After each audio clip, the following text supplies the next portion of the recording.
tuluyan ng bumigay, hindi na kinaya ng The Monster Naoya Inoue ang pressure mula Amerika na ito ay magpakitang gilas sa Las Vegas. Sinukuan na ng The Monster Naoya Inoue ang anumang demand na ito ay gumawa ng pangalan sa Las Vegas. Noong nag-uumpisa pa lamang itong si Naoya Inoue sa kanyang boxing career o yung bago ito pumirma sa Top Rank Promotion ay quarterly ay nagkakaroon ito ng pagpunta sa Amerika para sa mga sparring sessions. At nababalita nga po na noon ay hindi po kinakaya at madalas pong nabubugbog itong si Naoya Inoue sa mga Black American na nakaka-sparring nito sa nasabing bansa. Kaya kung mapapansin po ay walang ka-sparring mate na Black American itong si Naoya Inoue.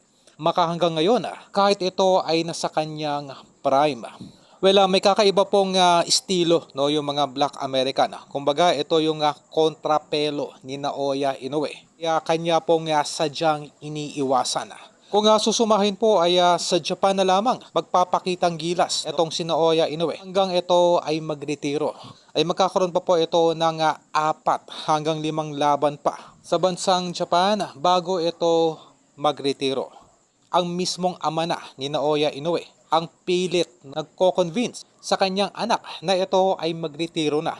Ilang linggo na lamang at magpapakitang gilas na naman ang ating kababayang si Casimero sa bansang Japan kontra Luis Nery. Ito ay isa sa inaasahan na magiging pinaka-exciting bout na magaganap sa bansang Japan para sa taong 2026.